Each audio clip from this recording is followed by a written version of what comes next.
హెచ్ఎండిఏలో vigilance అధికారుల సోదాలు ముగిశాయి. స్వర్ణజ్యోతి కాంప్లెక్స్లోనే 4-5 అంతస్తులో రికార్డు సెక్షన్లో పలు కీలక ఫైల్స్ మాయమైనట్లు గుర్తించారు. 51 అనుమతులకు సంబంధించిన ఫైల్స్ కనిపించకుండా పోయాయని విజిలెన్స్ అధికారులు చెబుతున్నారు. సుమారు 6 గంటలకు పైగా విజిలెన్స్ అధికారులు సోదాలు నిర్వహించారు. 7వ అంతస్తులో ఫైల్స్ను స్వాధీనం చేసుకున్నారు.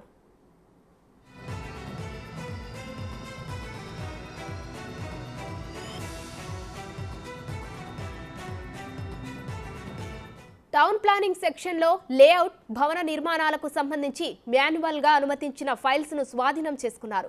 ఆన్లైన్ పర్మిషన్స్ ఇవ్వకుండా మాన్యువల్గా ఎందుకు ఇచ్చారని అధికారులు ప్రశ్నించారు. చెరువుల్లో నిర్మాణాలకు అనుమతులు ఇచ్చినట్లు గుర్తించారు. ఫైల్స్ను పూర్తిగా పరిశీలించి ప్రభుత్వానికి నివేదిక ఇస్తామని విజిలెన్స్ అధికారులు తెలిపారు.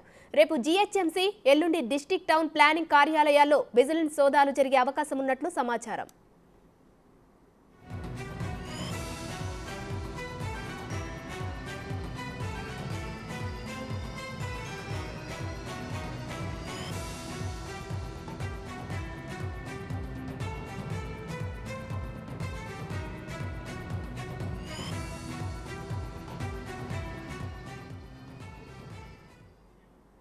హెచ్ఎండిఏలో జరుగుతున్న సోదాలు, ఫైల్స్ మాయంకి సంబంధించి పూర్తి డీటెయిల్స్ మా ప్రతినిధి సుజాత లైవ్ లో అందిస్తారు. సుజాత, చెప్పండి, హెచ్ఎండిఏలో ఇప్పటికే అక్రమాలు ఒక్కొక్కటిగా బయటపడుతున్నాయి. మరి దీనిపై అధికారులు ఏ విధంగా ముందుకు వెళ్తున్నారు?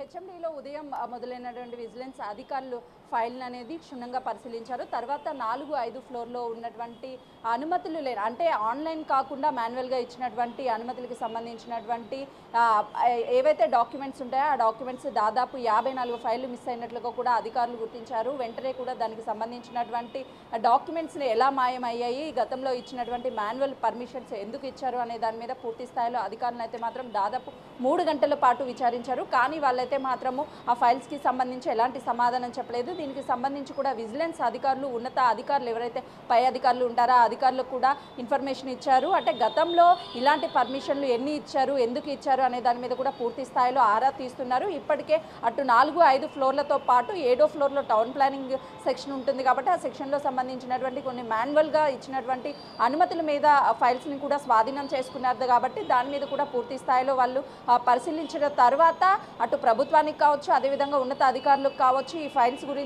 ఒక క్లారిటీ ఇచ్చే అవకాశం ఉంటుంది. ఇప్పటికైతే మాత్రము 4-5 ఫ్లోర్లో ఉన్నటువంటి ఉన్నత అధికారులు ఎవరైతే ఉంటారో ఆ అధికారులకి సంబంధించి గతం అంటే బీఆర్ఎస్ పాలన 10 సంవత్సరాలు ఉన్నటువంటి ఈ పాలనలో అటు మాజీ డైరెక్టర్ అయినటువంటి శివబాలకృష్ణ ఆధ్వర్యంలో ఎవరెవరికి అనుమతులు ఇచ్చారు, కేవలం బడా నాయకులకి సంబంధించినటువంటి అనుమతులు ఇచ్చినటువంటి ఫైల్స్ మాత్రమే మిస్ అయ్యాయి అనే అనేక అనుమానాలు అయితే వ్యక్తమవుతున్నాయి.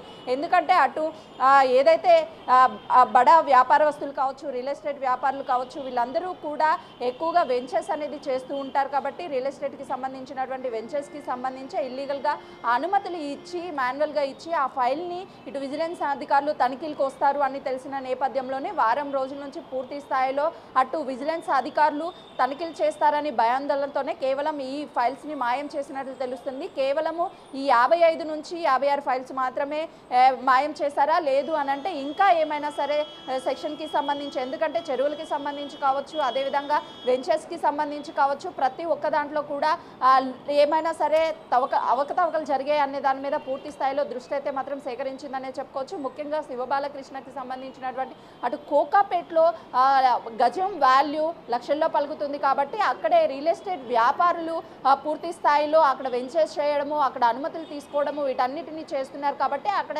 లేఅవుట్స్కి అనేది అనుమతులు లేని ప్లేస్లో కన్స్ట్రక్షన్ చేస్తున్నారు. ఇదే నేపథ్యంలోనే కేవలము ఆ మాన్యువల్గా వీళ్ళు ఏదైతే పర్మిషన్ ఇచ్చారో ఆ పర్మిషన్ ఇచ్చి వాటికి సంబంధించి బయట పడొద్దు అనే ఉద్దేశంతోనే మాయం చేసినట్లుగా కూడా తెలుస్తుంది. ఆ మాయం చేసినటువంటి ఫైల్స్ ఎవరికి సంబంధించి, ఎలాంటి రికమెండేషన్ ద్వారా అనుమతులు ఇచ్చారు, వాళ్ళ వెనక ఎవరు ఉండి నడిపించారు, వాస్తవానికి శివబాలకృష్ణ మాత్రమే ఉన్నారా, లేదు అంటే కింది స్థాయి అధికారులు ఎవరైనా ఉన్నారు. ఇప్పటికే శివబాలకృష్ణ మీద పూర్తి స్థాయిలో అయితే మాత్రము అటు అధికారుల మీద ఇప్పుడు ప్రస్తుతం ఉన్నటువంటి అధికారుల మీద చర్యలు తీసుకోవడానికి ఇప్పటికే శివబాలకృష్ణ మీద చర్యలు తీసుకున్నారు. కాబట్టి ఇంకా కింది స్థాయి అంటే హెచ్ఎండిఏలో పనిచేస్తున్నటువంటి వాళ్ళ మీద కూడా చర్యలు తీసుకోవడానికి ప్రభుత్వము సిద్ధమైందనే చెప్పుకోవచ్చు. మరోవైపు కీలకంగా చూస్తే చెరువులకి సంబంధించి చెరువుల భూముల కాజేశారో నిర్మాణాలు చేపట్టారో ఆ నిర్మాణాలు చేపట్టిన వాళ్ళకి నోటీసులు ఇచ్చి వాటిని కూలగొట్టిస్తారా, లేదు అని అంటే ఎవరైతే అనుమతులు ఇచ్చారో అనుమతులు ఇచ్చినటువంటి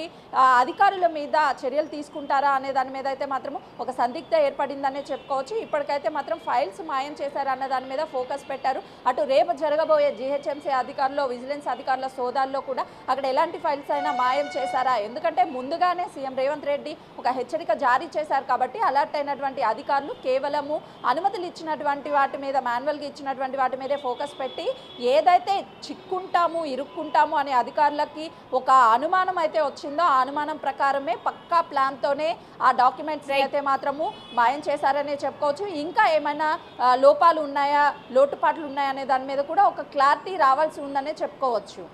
రైట్, థ్యాంక్ యూ సుజాత.